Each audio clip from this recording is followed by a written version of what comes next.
बिस्मिल्लाहिर्रहमानिर्रहीम। इन्नल हम्दलिल्लाहि नहमदुहु व नस्तईनुहु व नस्तगफिरुहु व नऊज़ु बिल्लाहि मिन शुरूरि अनफुसिना व मिन सय्यिआति अअमालिना व मन यहदिहिल्लाहु फला मुदिल्ल लहु व मन युद्लिल फला हादिय लहु व अशहदु अन ला इलाहा इल्लल्लाहु वहदहु ला शरीका लहु व अशहदु अन्न मुहम्मदन अब्दुहु व रसूल। मेरे प्यारे भाइयों, आज हम सूरह मुनाफिकून का मुताला करेंगे और उसको समझेंगे line by line, verse by verse, कि अल्लाह सुब्हानहू व तआला ने सूरह मुनाफिकून के अंदर हमारे लिए कौन से ऐसे मैसेजेस और असरार रखे हैं जो हमें मालूम होने चाहिए।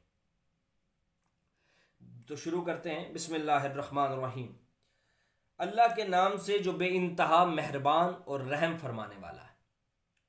ए नबी, जब ये मुनाफिक तुम्हारे पास आते हैं तो कहते हैं कि हम गवाही देते हैं कि आप यकीनन अल्लाह के रसूल हैं। जब ये मुनाफिकीन नबी अकरम सल्लल्लाहु अलैहि वसल्लम के पास आते थे ना, तो वह आगे उनके सामने ये कोशिश करते थे, ये दिखाने की कोशिश करते थे कि भाई हम लोग जो है ना वो दीन इस्लाम के सबसे बड़े पैरोकार हैं और हम दीन इस्लाम के सबसे बड़े दाई हैं और हम दीन इस्लाम के सबसे बड़े जो हैं वो इस्लाह करने वाले हैं लोगों की। हम दीन इस्लाम के साथ सबसे ज़्यादा वफादार हैं। वो ये दिखाने की कोशिश करते और बार बार सरकार दो आलम सल्लल्लाहु अलैहि वसल्लम के सामने इस बात की गवाही देते थे, हम मानते हैं कि आप अल्लाह के रसूल हैं। हाँ, अल्लाह जानता है कि तुम ज़रूर उसके रसूल हो, मगर अल्लाह गवाही देता है कि ये मुनाफिक कतई झूठे हैं। वैसे तो ये मुनाफिक झूठ बोलते हैं, लेकिन ये बात इनकी सच है कि आप नबी अकरम सल्लल्लाहु अलैहि वसल्लम अल्लाह के सच्चे रसूल हैं, लेकिन अमूमन ये लोग झूठ बोलते हैं। ठीक है, ये लोग झूठे हैं। ये जो ये बात कह रहे हैं ना कि हम गवाही दे रहे हैं, असल में ये झूठ है। ये तो सच है कि नबी अकरम सल्लल्लाहु अलैहि वसल्लम अल्लाह के रसूल हैं, लेकिन ये लोग झूठे हैं। ये लोग झूठ बोल रहे हैं आपसे आकर, क्योंकि ये लोग ये चाहते हैं कि ये मुसलमानों की सफ़ों में आके बैठें और मुसलमानों की सफ़ों को खोखला कर दें। ये मुसलमानों के दिल तोड़ने के लिए मुसलमानों की सफ़ों में दाखिल होना चाहते थे। ये लोग बेनिफिट्स तो लेना चाहते थे, लेकिन इस्लाम के अंदर सख्तियाँ, मुसीबतें और कुर्बानियाँ देने को ये लोग तैयार नहीं थे। इन्होंने अपनी कस्मों को डाल बना रखा है और इस तरह ये लोग अल्लाह के रास्ते से खुद रुकते और दुनिया को रोकते हैं। कैसी बुरी हरकतें हैं जो ये लोग कर रहे हैं। ये करते क्या थे कि ना तो खुद जिहाद पर जाते थे और ना लोगों को जिहाद पर जाने देते थे, ना खुद सदका खैरात करते थे और ना लोगों को कहते थे क्यों लगा रहे हो माल, क्यों खर्च कर रहे हो अल्लाह के रास्ते पर, मत करो, ये संभाल कर रखो, तुम्हारे मरने के बाद तुम्हारी बीवी बच्चों के काम आएगा। तो अल्लाह ने इनको कहा कि ये तो अपनी कस्मों को ढाल बनाते हैं, कह रहे हैं कि हम अल्लाह के रसूल को मानते हैं। ये सिर्फ दिखावा कर रहे हैं, ड्रामा कर रहे हैं, झूठ बोल रहे हैं। ये घड़ रहे हैं चीज़ों को, सिर्फ इसलिए घड़ रहे हैं ताकि ये लोग दीन का जो बेनिफिटिंग पार्ट है उसको अवेल कर सकें। That's it. इससे ज़्यादा इनका कोई मोटिव नहीं है। दीन के लिए कुर्बानी देने के लिए या अपने आप को ख़त्म करने को तैयार नहीं है। और ये सब कुछ इस वजह से है कि इन लोगों ने ईमान लाकर फिर कुफर किया, इसलिए इनके दिलों पर मोहर लगा दी गई। अब ये कुछ नहीं समझते। ईमान लाने से मुराद ये है कि ऊपर से ये लोग ईमान ले आए दिखाने के लिए कि भाई हम ईमान ले आए हैं, लेकिन ये ईमान नहीं लाए थे, बल्कि ये जाके काफिरों के साथ, अपने शैतानों के साथ, अपने चेलों के साथ बैठते तो मुसलमानों का मजाक उड़ाते थे। तो अल्लाह सुब्हानहू व तआला फरमाते हैं हमने इनके दिलों पर मोहर लगा दी है, अब ये चाह कर भी नहीं समझ सकते। ठीक है, जैसे सूरह दार के अंदर आता है ना कि तुम चाह भी नहीं सकते अगर अल्लाह ना चाहे। ठीक है ना, तो तुम अपने लिए हिदायत चाह भी नहीं सकते। अल्लाह ने जब तुम्हारे दिलों पर, तुम्हारी आंखों पर, तुम्हारे कानों पर मोहर लगा दी, जानवरों की मानित तुम्हें कर दिया, तो अब तुम चाह कर भी हिदायत तलब नहीं कर सकते। इन्हें देखो तो इनके जुस्से तुम्हें बड़े शानदार नजर आए, बोलें तो तुम उनकी बातें सुनते रह जाओ, मगर असल में ये गोया लकड़ी के कुंदे हैं जो दीवार के साथ चुन कर रख दिए गए हैं। यानी जो बातें करने लगते हैं तो इतनी मीठी, इतनी शीरी और ऐसे ऐसे दलाइल और ऐसे ऐसे बराहीन घड़ते हैं ना कि सामने वाला बंदा इंप्रेस हो जाता है जगह पे, कहता है यार ये क्या कह रहा है, इसकी बातों के अंदर इतना कॉन्फिडेंस है ना कि लग रहा है कि यही बंदा सच बोल रहा है, यही बंदा ठीक है, यही बंदा सही बात कर रहा है। ठीक है, लेकिन ये लोग इस तरह हैं जैसे दीवार के साथ टेक लगा के हम किसी लकड़ को, कुर्सी को रख देते हैं ना, इससे ज्यादा इनकी औकात नहीं है। हर जोर की आवाज को अपने खिलाफ समझते हैं, ये पक्के दुश्मन हैं, उनसे बच के रहो। अल्लाह की मार इन पर, ये किधर उल्टे फिराए जा रहे हैं। अच्छा, अब अल्लाह फरमा रहा है कि ये हर अपने खिलाफ जो बात उठती है ना, उस बंदे को अपना दुश्मन बना लेते हैं। तो ए अल्लाह के रसूल और मोमिनीन, इनसे बच के रहो, ये दुश्मन है तुम्हारे, ये तुम्हारी सफ़ों में खड़े हुए लोग तुम्हारे दुश्मन हैं, ये गद्दार हैं, ये तुम्हें धोखा देंगे। और ऐसा हुआ ग़ज़वा उहद के मौके पर ये लोग भागे। अबू जहल जब खड़ा होकर सरकार दो आलम सल्लल्लाहु अलैहि वसल्लम की इहानत करता था तो अब्दुल्ला इब्न उबई वहीं खड़ा होता था, और बाज़ औक़ात वो अबू जहल के कहने पर सरकार दो आलम सल्लल्लाहु अलैहि वसल्लम की तनक़ीस भी किया करता था।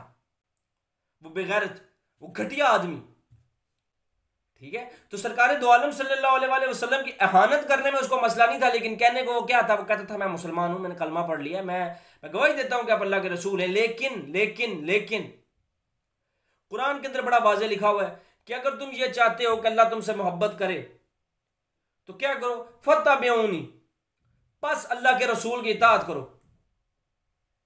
क्या करो, इताअत करो, उसकी पैरवी करो, उसके पीछे चलो। तो ये लोग क्या मुखालिफ सिंध पे चलने को तैयार थे। खैर, जब इनसे कहा जाता है कि आओ अल्लाह का रसूल तुम्हारे लिए मगफरत की दुआ करे तो सर झटकते हैं, और तुम देखते हो कि बड़े घमंड के साथ आने से रुकते हैं। ऐ नबी, तुम चाहे इनके लिए मगफरत की दुआ करो या ना करो, इनके लिए यकसा है, अल्लाह इन्हें हरगिज़ माफ़ ना करेगा, क्योंकि अल्लाह फासिक लोगों को हरगिज़ हिदायत नहीं देता। फासिक कहते हैं फिस्क से निकल रहा है, फिस्क कहते हैं नाफरमानी को, ना मानने को, जानते बूझते हुए किसी चीज़ की क्या कहते हैं, डेप्थ को जानते हुए भी उसको एक्सेप्ट ना करना फिस्क होता है, ठीक है। तो अल्लाह फरमाता है कि ऐसे लोगों को अल्लाह बख्शता नहीं है, माफ़ नहीं करता जो फासिक होते हैं। तो इन आयात के अंदर, इस पैरा के अंदर अल्लाह फरमाते हैं कि जब इनसे कहा जाता है ना कि आप आओ अल्लाह के रसूल के पास, जो हो चुका सो हो चुका, उसे भूल जाते हैं। Let's take a new start, एक नई शुरुआत करते हैं, एक नया आगाज करते हैं, छोड़ दो जो गलतियां हो चुकी हैं उनको छोड़ दो। तो ये क्या कहते हैं, सर झटकते हैं, नहीं हमें जरूरत नहीं है। अब्दुल्ला इब्न उबई कहता होता था कि हमें जरूरत नहीं है, हमें जरूरत नहीं है कि मोहम्मद सल्लल्लाहु अलैहि वसल्लम हमारे लिए मगफरत की दुआ करें। नाउज़ुबिल्लाह, ऐसा खबीस और ऐसा बेगैरत आदमी था। तो अल्लाह ने कहा ऐ नबी, आप इनके लिए मगफरत की दुआ करें या ना करें, अल्लाह इनको नहीं बख्शेगा और ना ही इनको हिदायत देगा, क्योंकि अल्लाह फासिकों को हिदायत नहीं देता, क्योंकि इनके सामने बराहीन खुल चुके हैं, इनके सामने दलीलें रख दी जा चुकी हैं। अब ये माने ना माने इनकी मर्जी है। अब जन्नत जहन्नुम का फैसला इनके हाथ में है कि इन्होंने कहाँ जाना है। अब चूंकि इन्होंने रास्ता चुन लिया है और गुमराही, हिदायत के बदले गुमराही खरीदी है अपने लिए, तो ये खुद जिम्मेदार हैं। तो यही वो लोग हैं जो कहते हैं कि रसूल के साथियों पर खर्च करना बंद कर दो ताकि ये मुंतशिर हो जाएं। हालांकि ज़मीन और आसमान के ख़जानों का मालिक अल्लाह है, मगर ये मुनाफिक नहीं समझते। मुनाफिक ये समझ रहे हैं कि सरकार दो आलम सल्लल्लाहु अलैहि वसल्लम के साथ जो उनके जानिसार सहाबा हैं, जो अपनी जानें, अपने माल, अपनी औलाद, अपना सब कुछ लुटाने को तैयार हैं, वो सहाबा कराम शायद पैसों के लिए जुड़े हुए हैं। अगर उनके पास से पैसा, माल, दौलत ख़त्म कर दी जाए, जो बाकी मानदा उनके पास बची है, ठीक है, अगर वो ख़त्म कर दी जाए तो ये लोग मुंतशिर हो जाएंगे।